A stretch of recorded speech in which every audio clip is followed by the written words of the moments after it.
off top, leaf sheep, sea slug. Check it out. Play the music. This is the Domonique Foxworth Show.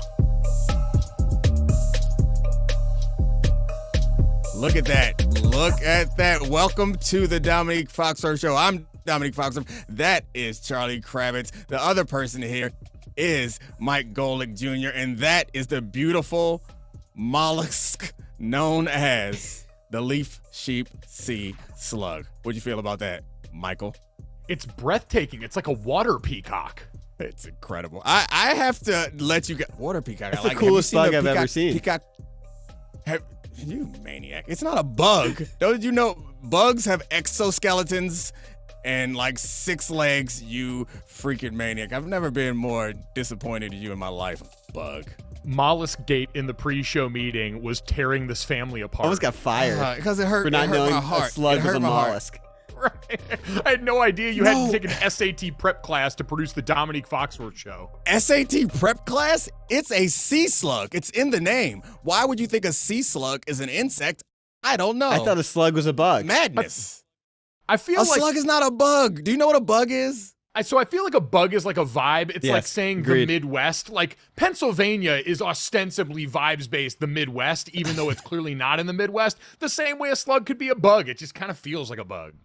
Philadelphia is on the East Coast. Pennsylvania's in the Midwest. It's kind of like when I got traded to Atlanta, my teammate at the time, Champ Bailey, who's from Georgia, was like, hey, I was like, all right, I'm going to Atlanta, I guess. See you later, bud. He was like, hey, I just want you to know that there's Atlanta and everything else outside of Atlanta is Georgia.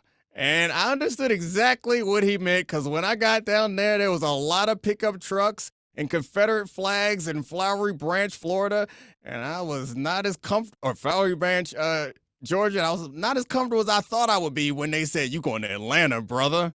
Like, I'm not going to Atlanta. I'm going to Georgia. you by the way, your Freudian slip also beget another state that does that too, where Miami is so very different than the rest of Florida in a lot of ways. Miami is different than the rest of America. Like Miami is, it definitely feels like an entirely different country when you're there. Hey, this is a sports show, and we should talk about sports, kinda. Segue it up. Well, speaking of places in the Midwest, Minnesota. How you like that, Charlie? See, I was gonna transition a different way. Speaking of a team that could use a trade for Kirk Cousins, Atlanta. But so there's a lot of angles we should break down on this Viking situation because Justin Jefferson, he's headed to the IR. It's been reported that he doesn't want to rush back for a multitude of reasons, from contract to the fact that it's a losing situation. And that leaves us with a quarterback in Kirk Cousins who's on the last year of a fully guaranteed deal, who could be traded to several teams who could be a quarterback away from being competitive. Whether Kirk Cousins is that guy remains to be seen. But I want to start with this one. If you guys were the Vikings, would you want to trade Kirk Cousins? So I'm of two minds in this conversation because I have to guard against becoming like TV Jeff. Like I used to make fun of Jeff Saturday because he would get on TV and say stuff that I knew sincere offensive lineman Jeff Saturday does not believe. And I don't want to be that guy who turns into like fantasy GM because I understand the argument for like, well, we're out of it. We're not going to win this year. We might as well get something for this asset that we have in Kirk Cousins. I get it. But also, I'm a football player, and I can't imagine how demoralizing it would be to be on that team, to have Justin Jefferson get hurt, and then the team, like, ostensibly give up on the season. No one when's the last time somebody traded their starting quarterback in the season without, like, a credible backup? Forget without a credible backup. When's the last time somebody traded their starting quarterback in season? So, I don't know, Mike. I can't imagine them doing it. I think it's difficult for that reason too. And I know this is something that you've brought up on this show before and other shows that I always think about is, especially early in a coach's tenure while you're still trying to build whatever the culture of that team's going to be and build winning habits among a young roster, in certain areas, to have what would then be such a tire fire of a season where it's difficult for Kevin O'Connell to credibly stand in front of his team and ask these guys to sacrifice and build all the habits that you're going to want to build for this franchise that, listen, you had the good fortune last year of seeing the ball go through the basket early, right? Kevin O'Connell's got a bunch of year one success that he can point to and a lot of these things that would underscore those points, but year two still a time where you're program building as a head coach, and to have it be this disastrous, even with everybody already kind of knowing, hey, without Justin Jefferson, it's going to be a tough time for a team that's sliding right now, does make that difficult. But man, from the top down, like, it is hard to look at the situation. The front office kind of made the decision already. Kirk's not going to be your quarterback next year based on how they structured this. So the business side does say, man, we got to try and get something while we've got the opportunity. So they're totally at odds here.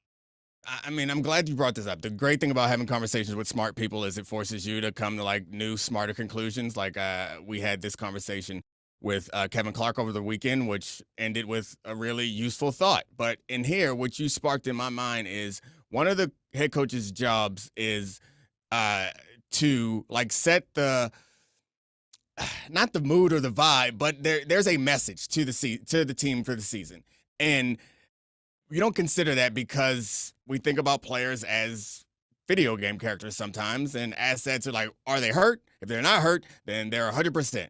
We don't think about their feelings in the way that they think about it and the way they're approaching or the culture of the team. It's a long way to get to this point. I imagine if someone came to the head coach and was like, we're trading away Kirk Cousins, his first thought is, we have to have a team meeting. What is my message going to be? And right now, with Justin Jefferson getting hurt, the message is pretty easy. Next man up. We got an opportunity to show what we made of. They don't think much of us without Justin, like something along those lines. But we're gonna fight. We're 1-4 right now. Don't worry, I got your back. This is where we buckle down. We all believe we're gonna need everybody to step up. A little more responsibility for everybody. Traditional coach stuff. What's the message if you trade away Kirk? Well, so this is interesting because this is the Vikings general manager who called the team last year a competitive rebuild, and then they unexpectedly went 13-4. So this is sort of an FU to the message from that's been going on for like 14 months. Well, I mean, the message started when what was it? The general manager first got there, and he had a press conference, and they asked him if he wanted Kirk Cousins long term, and he essentially said no, that Kirk Cousins wasn't going to be there. And before he even stepped foot in the building for real, before he even found his parking space or memorized his route to work, he was still using Google Maps to get there. And he was like, you know what? You know who ain't going to be here? Kirk Cousins. So, like, I don't know.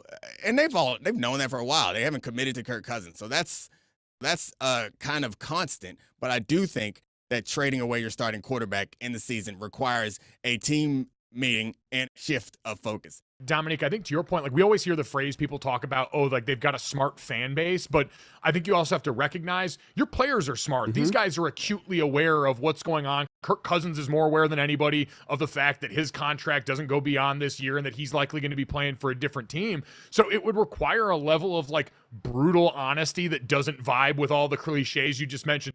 There of like, hey guys, listen, I wouldn't have chosen to do this, but the organization decided they needed to do what they needed to do. You guys are professionals, and whether it's going to be here or somewhere else, the pride of what you put on tape is going to be the reason your family eats in the future, and that's all you've got. Like, and as you say it, like I see you roll your eyes because obviously that's not going to be something that helps your team play good football. Yeah, it's not even that. That is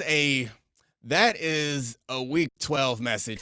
That's a week 14 message. Yeah. Like they need to keep that one in the pocket. You can't spend that one now.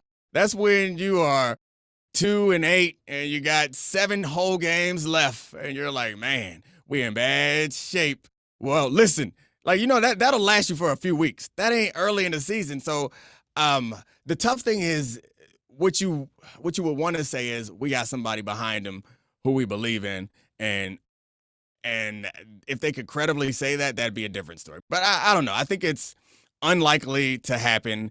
I think it's interesting and fun to talk about if they would – teams that I think should be interested is I threw out 49ers because of what happened to them last year. The same thing could be said of Cincinnati if they think that Burrow needs to take a bit of a rest. Are there any other teams like the Jets come up, obviously? Are there any other teams? And Kirk Cousins, I think, is only $10 million against the cap this year, so everybody should be able to pull it off. Are there any other teams that should be willing to give up a future first for Kirk Cousins? Future first? If the Vikings get a first, they have to take it. You don't think he would cost a first-round pick? I was going to ask you guys what the compensation would be. I was going to say the only thing that would give me pause on that is just because it's a one-season rental. Like so many of the teams you mentioned, he's not going to be someone where it's, oh, you bring him over with the intention of signing him to a long-term deal on the back of that if you are. Because, like, we're trying to hit a really thin Venn diagram here. I put the Jets to the side already because I think with the Aaron Rodgers factor of that situation, it's untenable from an interpersonal standpoint to make that kind of sacrifice when you're already pot committed to a guy that clearly didn't respond well the last time someone brought a quarterback into the same party as him, and now would be doing the same thing here in a way at a time where his future's more up in the air than ever. But, like, the Bengals, probably a mature enough locker room to handle that, but he's clearly not going to be your long-term answer. You just spent a boatload on Joe Burrow. So are you also going to spend a first-round pick that you're going to need to continue to hit on in this roster now in a world where you've paid Joe? I don't know how that works. So a first-rounder feels kind of steep. Maybe not a first-rounder, but I guess my perception is anybody who would want to go after him would be desperate. And the Vikings are not shopping him. This is an unlikely thing. This is like a team that is Super Bowl or bust. And so if someone is Super Bowl or bust and their starting quarterback gets hurt, then a future first is what you're going to get. What you got, Charlie? So I think it's worth the Falcons because, it's just malpractice having Desmond Ridder throwing the ball to Drake London and Kyle Pitts and overthrowing him by 20 yards every single week and torturing us. Steelers, Kenny Pickett, sorry, you just might not be it. And then you talk about teams that are like, if you're going to, put the Bengals in there as one hit away with Joe Burrow, you have to think about a team like the Dolphins. Like, what happens if Tua goes down? That's a team that should just invest all in on a Kirk Cousins situation. But I think there's a larger question here. Kirk Cousins has one playoff win. He's a guy who's accumulated a ton of numbers over the course of his career that none of us actually trust. So the reason I balked at the future first round pick question is I think there's a really interesting angle here of what is the value of Kirk Cousins on an open market, whether it's trade or free agency this year? Because I'm not sure he's going to be viewed as an actual season-changing franchise quarterback for a lot of these teams. The thing about talent and value are tough conversations to have. And we know quarterbacks are more valuable. And value is different to different teams and different people. Kirk Cousins may not, in isolation with his contract, be worth a future first-round pick. However, if Tua gets hurt, yes, and you're the Dolphins, is Kirk Cousins worth a future first-round pick? Yeah. Especially because for the Dolphins, if Tua gets hurt again, now all of a sudden you're asking more long-term questions there too. So it does buy you that stopgap while you're also going to have to address some other things. Forget that. If you're the 49ers last year, would you have liked to have Kirk Cousins? Like, I think teams recognize how valuable they are if they lost Purdy earlier in the season. So I guess that's why I say a future first, because for the Vikings to be willing to trade him, they would have to get a lot of compensation. And anyone who would trade for him would be very desperate. I think that's the thing I discounted is I was thinking of in terms of right now, but you're right. This is a trade that happens if one of these starters on a contender gets injured. And then all of a sudden, yes, that changes completely. I mean, if you were the Vikings, would you move on from Kirk Cousins and deal with all the locker room whatever that we're talking about for a future second or for a couple of thirds? No. Y'all gonna have to overpay to get Kirk Cousins, but this is longer than I wanted to spend on this very unlikely scenario anyway. I find the Justin Jefferson negotiating strategy in this a little bit more intriguing to me. So Justin Jefferson threw, and I guess I could text Schefter. I don't know if he would tell me the truth or not, but when Schefter put out the tweet that he's not going to rush back, I assume that is informed. Schefter is not generally an opinion guy. Probably copy and paste from his agent. Yeah, that would be my guess, which this is an interesting strategy for me. You know me about player power and all that stuff. I normally am all for it. I'm made a little uncomfortable by this. I'd rather him just be like, you know what? I ain't showing up until you pay me, and I'll pay the price that comes with it. But I get it. Your player, the power dynamics are lopsided, and I'm not sure this is something that I wouldn't do in that situation. You're on a team that feels like it's going nowhere. You're the only player on there that is, not the only player. You're by far the best player on the team, maybe the best player in the league. Right now you have some leverage. What's the point in going out there and devaluing yourself? It's a very calculated way to think about it that's not football traditionally. Well, can I say, because I had this actually proposed to me. I was talking to Jason Fitz about this earlier. Like, if you're the Vikings, wouldn't you be thrilled that he was not on the field? Like, if you're not going to overall tank and take Kirk Cousins and trade him, at the very least, you're taking the best player off your football field, ensuring his health for the future, and if this season continues to trend the way it has, giving yourself a better chance to be up near the top and shouting range for a sweepstakes involving some pretty incredible quarterbacks for next year's draft class, or at the very least, like, better players in that draft class. Like, there's part of me that says if you're an organization that's analytically minded, that thinks about the idea of intentionally being a little bit worse or flirting with the demise of your quarterback, like, maybe they're like, yeah, no, don't rush back. Like, we're going to pay you eventually because we know that's how this is going to go. Why would we try and risk your health in a season that feels like it's going to be a loss? So this is, again, this is something else that I'm going to demand from my staff that they will never give. Well, I call it my staff. I demand from our team that will never get done. I need something that's like maybe a big foam hand that like slaps you in the face and says football on it, because sometimes we get too far away and we get all analytical about this and have to remember that at least two of us are football players. Yeah, that's true. And the idea of being on a team that's like, hey, our best player is healthy and can play, but we're going to sit him down after week 5 and be happy about it in order to get better draft picks. Like, I want to be clear that you two football players brought this up, not me. I've been silent through this. I know I know that's why I said I want the foam hand to slap me in the face, because I'm listening to Mike present this, and it's not Mike arguing for it in his defense. I know that, but present it, and I'm like, oh yeah, that makes sense. But it's also not me saying intentionally sit him down. It's just the don't rush back idea. Like, you want to make sure he's absolutely healthy and protect your incredibly valuable player asset while understanding there's no reason to rush him back. Maybe I got a little bit overzealous with it, but I think that's at the core of it, is the front office is in no rush to get him back. So this idea of this being a leverage tool to me would be something that I don't know if I necessarily buy into all the way. Yeah, I just have a hard time, and you're probably right. There are people there that, and if they're in a rebuild, there are definitely people there at the end of this season. Would they be happier if they won 3 more games or if they were 3 spots higher in the draft? Sure. At the end of the season, they're happier being 3 spots higher in the draft, and losing 3 more games might put you 10 spots higher in the draft. And then you can get one of those quarterbacks, or you can trade that pick for Trey Lance level picks to build you forward. But I just have a hard, because I catch myself doing this, and I want a way to remind myself that I'm not a fantasy GM. I have and how about can I just say this is a point of clarification? Maybe this is more level-headed response to the idea that this is a leverage play from Justin Jefferson, which is, I don't believe it's actually all that much leverage if we're talking about this in the contract that's fair. Context of his contract situation, just because it's in the team's best interest now and in the future to make sure he's not rushed back and doesn't injure this any worse. So why do it? That's the thing. And I guess it's nothing but just a little tweet. But as we all agree, Schefter didn't send that out for no reason. Someone okayed that, is our assumption, and presumably is Jefferson's agent. If you know that he's going to get paid and you're not worried about it, why even put it out there? Why position Justin Jefferson as a villain, which is what he's doing? Like, the fans aren't going to be like, oh, cool. Sure. Actually, a lot of fans are probably thinking like, oh, I hate it. Why are we here? So, let's just play ball. Button up your chin strap. Hit Put somebody. Your hand in the dirt.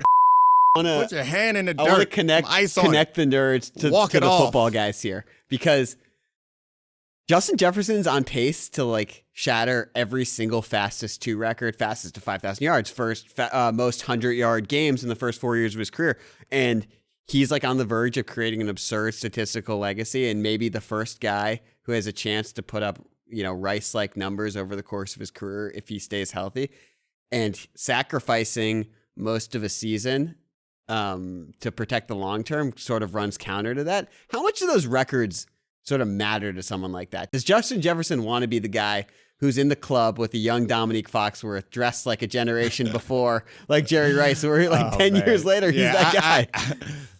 So when Jerry was 40 years old, I was 22, I think, something like that, and he came to the Broncos for my rookie training camp. So to catch anybody up on that story would which what Snack Pack over there is referencing is when Jerry Rice was in the club with us with his shirt. It was '05, so we were still wearing baggy. Jerry Rice was in that tight stuff. We were wearing big chains. He had on that tight stuff and a little skinny chain. So he was ahead of us, but also behind us, and it was weird. No, I don't. I mean, I guess it depends on the person or the player, but I think those things matter more at the end of your career than at the beginning. And I don't think that it's something that even resonates. It's like either you're a Hall of Famer or you're not. No one is out here with a turquoise jacket that says first to 15,000 yards or whatever. I don't know what color that jacket would be, but it's about the gold jacket and it's about the ring, I think, and the money. Yeah, I've never been good enough at anything that I've done to be able to have this kind of like higher order thinking. Like 99% of guys are just in survival mode at all times, which is why I was bulldogging and screaming through stingers on the field and never coming off because I knew if I left, I was never coming back. So I think some guys do, like you hear guys and talk about goals before the season where a guy says, I want to lead the NFL in receiving yards or I want to, break this record in my franchise. But, that's just a goal in the same direction as I want to go play my best football and winning football. It's not something that's going to dominate their psyche. Yeah, I don't know. I think it's fair. I've brought this up every time someone over the last few years when people ask me, you're a football player. What is Tom Brady thinking right now? I was like, no, we are not the same. We are not the same. And I'm not saying that either of us are better or worse, but asking me what Tom Brady is thinking is the same as asking me what that sea slug is thinking. You see that other sea slug I put in the chat? That thing is gorgeous. A fresh sea slug in the chat. Check it out. Oh damn, we got slug. So let's pivot to someone who's had a really sluggish start to their career. Come on, that transition was good. God. Hey, that was a great transition. However, give my man a second to react. Don't rush us off the sea slug. All right, go ahead. Okay. That looks like a character from Elden Ring. This sea slug is terrifying. It's like a pine cone from like a zombie movie. I don't know what the hell Elden Ring is, but anyway, hopefully we can put this That's for Spencer Hall. Oh, shout out Spencer and shout out YouTube. Y'all can get on here and watch these fantastic slugs. All right, no more bug talk. Let's go to the Panthers. Because there's this interesting article. Well, there's this interesting article about Bryce Young and how he might need a reset. So question to you guys, and I'm genuinely interested on this based on everything we've learned, is should the Panthers sit Bryce Young down for a little bit? So, interesting thing about this is it's not about him being injured.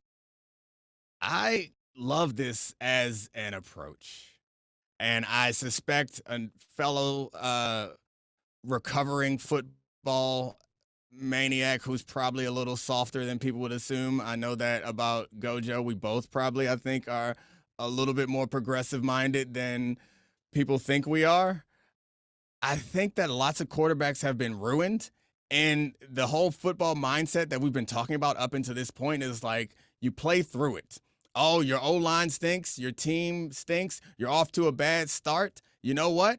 Mental toughness. You're going to get tougher. We'll find out what you're made of. And I can hear my own voice having said that about quarterbacks in the past, where it's like, if he's not mentally tough enough to handle this, he's not mentally tough enough to be the starting quarterback going forward. However, I also have said several times that more quarterbacks have been ruined than have been molded. And if you are in a position where you feel like there's nothing to be gained, yeah, a reset would be smart with your quarterback, Mike, right? I assume you agree. Yeah, no, sometimes I think a change in perspective is warranted. Like in general, with a lot of rookie quarterbacks, my thought, especially for a guy like Bryce, who I expected to come in based off what he had done in college and how pro-ready he was outside of the size concerns, to be able to come in and shoulder most of the load. But we've seen the receiver situation there for what it is and a lot of the other issues that have popped up. And it's twofold, right? It's number one, what do you owe the rest of the locker room also in the midst of this, who is certainly part of a culprit in all this, but if you've got veteran players, if they see a young guy struggling, if you know Andy Dalton can come in right now and just at least steer the ship in a way that gives everyone else a little bit of ease, then maybe there's part of that. But there's also, I think, a benefit of, all right, you've seen the game at full speed now. You've watched what's been going on out here and been drowning at certain times and been able to work through it in other times here. Let's step back. Let's reevaluate. Let's see it now through Andy's eyes or through whoever's going to be out there right now and try and process a little bit differently, because all of this is a reminder, this season's not the goal for Bryce. The reason you get him out early and to take the lumps, or that theory of it, is, hey, you want him to have this stuff banked for later. So he's got some situations that he's worked through, processed through at game speed at the NFL level, yada, yada, yada. But at the same time, I think your point about guys getting screwed up when the situation is completely FUBAR is warranted. So I think it's a fine line always, but I'd have no problem with them saying, hey, he might benefit from taking a breath here. You're such a dad without having kids. It's amazing. The situation is so FUBAR. That feels daddish to me. I love it. I forgot what I was going to say about this question.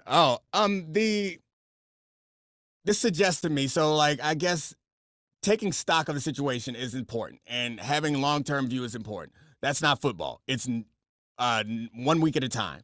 And what's going to give us the best chance to win this week? And it's interesting because I think that it's possible that sitting him down gives him the best chance to win, and it also gives him the best chance to improve and get better. It also suggests to me that there's more problems than just one.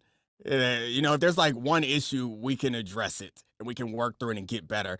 And what else is there to be gained is probably the way that you should ask this question. And we rarely take stock of it. I've talked on here and to you before, Mike, about having that period in my life where I didn't have a job, and it was all right, it gives you a second to evaluate what's important to you and what are the things you're going to focus on going forward.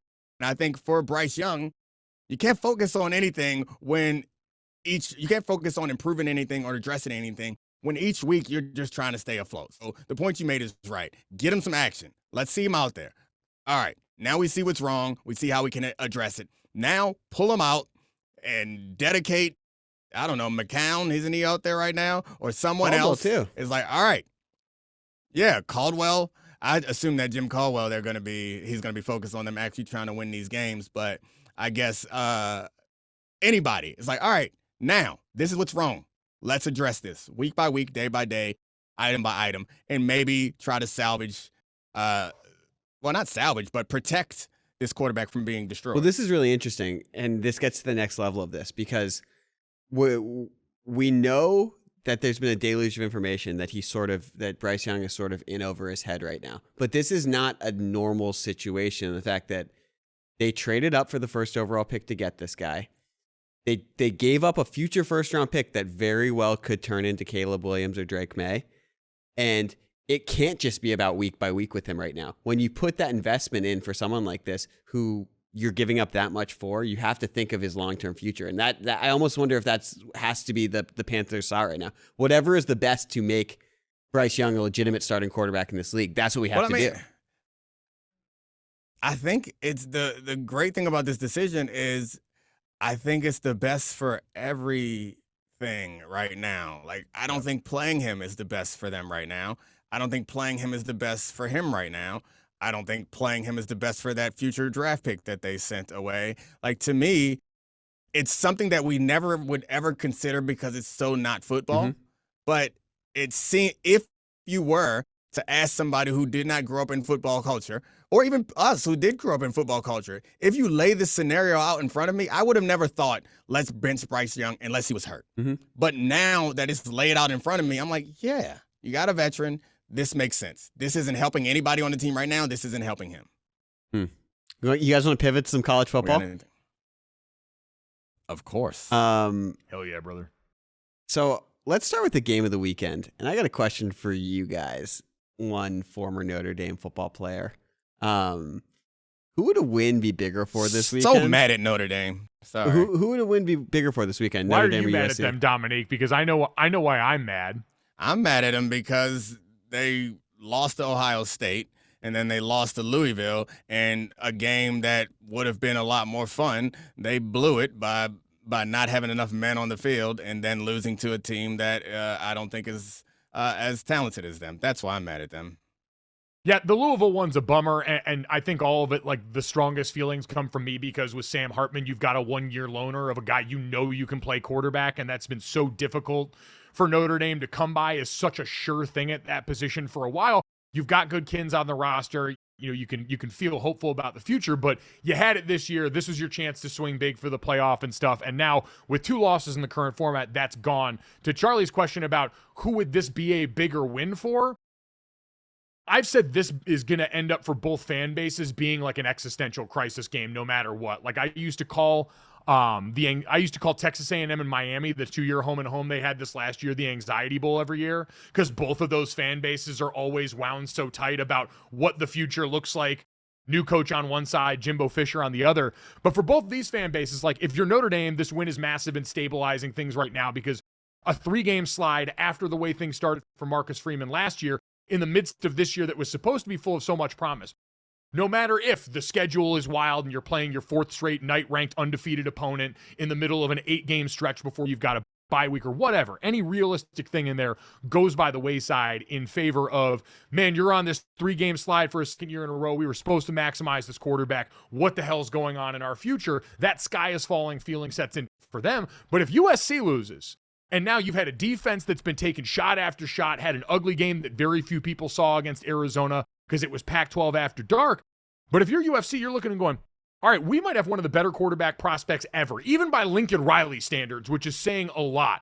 And if our defense can't get right after we went and overhauled it in the transfer portal, did the thing you're supposed to do in modern college football, how are we ever supposed to believe we're going to have enough offense to overcome that and be a Pac-12 championship team, be a college football playoff or national championship team? Because that's the expectation, and you're going to lose Williams after that year. So I think weirdly the answer is it's just as big for both, because they're both kind of facing long-term issues, but USC does have the added bonus of if they win, they're still in the hunt more so and have more of a margin of error entering a daunting Pac-12 slate for their college football playoff hopes. If they lose to Notre Dame, it's out of conference. The conference stuff's still alive for them, but the playoff conversation and the margin for error drops down a bit. Yeah, their defense this game is not going to prove anything about their defense. We know what their defense is. So there's no questions about that. And I think maybe they have higher aspirations, but I think that I know the ceiling on USC. It's much more disappointing for Notre Dame to be coming into this game with 2 losses, because I thought that Notre Dame had a much better shot than USC of getting to and advancing in the playoffs, particularly with the SEC schools not looking as strong as they have in the past. So it's sad that Notre Dame is coming into this game already out of it, and it's pretty unfortunate because I would like to see you happy. I would like to see you with your chest out when you guys had to play Georgia in the first round. And then it would have been fun to laugh when Georgia steamrolled you guys. But either way, now it's not nearly as fun. And I was fine being that meme for a while because it meant we're still better than 95% of college football. Like being better than Georgia and Alabama and those teams, that's hard stuff. But being better than everybody else, that's been fun. Like we had won 30 straight regular season ACC games before that last one. Do you know how fun I had with that? Like I don't like to rub people's noses in it often, but every once in a while when the why don't you join a conference people would bark up in my face and to be able to point back at that was great. And now we don't have that anymore and it makes me sad. Well, on a brighter note, we all get to watch Caleb Williams again. I'm sorry, you're not going to enjoy this one. No. That boy is so good. It's just so fun to watch. Hey, Charlie, say something nice about Caleb. He's awesome. I don't know. There's Thank you. The most fun quarterback to watch in college football since Johnny Manziel. There we go. I like it. The rushing style is very Johnny because he's not like he's dynamic and he's slippery, but he's not super athletic looking when he runs. Right. It's very odd. He runs like Fred Flintstone. Fred Flintstone had leg strength to power a car, so I give him plenty of respect and more to Caleb Williams though because he can also throw. Yeah, he's a. All right, we got any other college? He's a square body that can throw. He I'm is just not kidding. a I just square wanted body. to- How dare you? Don't disrespect that man like that. I got one. Any other college games this weekend worth talking I got about? one quick hitter I want to ask you about, and then we'll get out of here. And it's going back to last week, but it's the story that'll never die. And I know you're going to hate them leaning into this as the former players. If you played for Mario Cristobal, could you ever respect that man again after the way he ended that game? Mike, I'll let you go first. So I'll say this. The truest point I can say about that dynamic coming off this game is that coach got to walk in and be brutally honest after that happened. Now, to be clear, as the rest of the members on that team, You still had to give up a fumble on that play, which I know was controversial, and Mike Ryan and company want to burn down the ACC officiating because it looked like he was down. But then you also gave up a drive in under 30 seconds for a touchdown in that point. So everybody's got to wear some of that. But Domonique knows this. The love language of any locker room worth a damn is accountability. And that starts with the coach standing up in front saying, hey, guys, you had won that game. It was ugly. It was close. But I, in that moment, made the wrong decision. We should have knelt it. You guys should have won that game. That's on me, because that's the culture anyone should want to set in any locker room and should always start with the head man. Where in this situation, I can think of no real sane reason to not be kneeling in that. The players are smart enough to see why the hell didn't we just kneel it there? And so I would say, like, the real answer is, as long as Mario Cristobal got up and said, hey, listen, that one's on me. I made a boneheaded mistake. There are no two ways about it. I'm going to correct that on my end. We're going to correct the rest of this. You guys should have won that game. As a player in that locker room, I can go, all right, listen, I've made plenty of mistakes too, and that have cost us a game at one point or another, and we can move on with it somewhat. I think that's part of the answer, and you're right. That has to happen no matter what. But I think the rest of the answer is something that we don't know, and only the players on that team know, and maybe people close to the program know, is what it comes down to is the goodwill that he has or has not built with them, with those players. And anybody can relate to this, that if it's somebody that you love and care about and you respect and someone who you know has your back, if they make a mistake or do something dumb intentionally, it's not a mistake like this situation seems like, you will extend them some grace. If it is somebody that you already don't like, you think of the person at your job that gets on your damn nerves and you don't trust and ain't as soon as they make a mistake, you are all over them. You're talking about them behind their back. You're like, this always do it. I can't trust it. They don't do it. It comes down to relationships and interpersonal dynamics. And if they know that Mario's someone who has their back and they know that Mario has done things to put them in position to succeed, they will forgive this. If they don't, they won't. But I do think the next game is huge because these things mount. And this becomes a narrative of the team and a narrative of the coach, and you can't shake it because perception is reality. If he has another terrible game, if they play poorly, if he does not coach well, if he makes more mistakes like this, it becomes something that perpetuates itself and becomes a problem. So I think the answer to that question comes down to how they feel about him before he made that decision. Do you have a separate group chat when I'm bad on the show that you just continue to text people about over it? No, I love you. So anytime you're bad on this show, I'm like, don't worry about it. That's my guy. He gonna come through. Up until today when you called a slug an insect. I was going to say, that one felt like a real breaking point, a change in your guys' relationship I was worried about.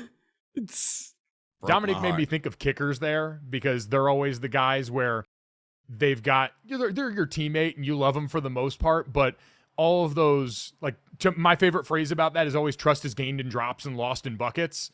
And so for kickers, you've got so few opportunities to build that trust, and you see them in the lounge playing cards during camp while the rest of you are out there putting your body on the line, and you look over during individual and you see them like dropping the football, doing the fake punt or farting around on field 3, and then all of a sudden it's time to kick for the idea of either winning a game or even in practice, like, oh, you're going to run sprints unless our kicker nails this 47-yard field goal, and you're out there hyping your boy up, and you're getting ready, and you got his back, and then the minute he misses, you're just on your breath, that kicker. Yes, that's it. Like, that's exactly it. Fortunately, Mario has a lot more opportunities to touch the players and gain their trust and respect. So hopefully for them and for our friends in Miami, I hope they pull it together. That was sucky. Mike Ryan once called me on FaceTime when Miami beat Notre Dame in like 2017 and FaceTime me. He told me before the game, when we win, I'm going to FaceTime you and I'm going to show you my.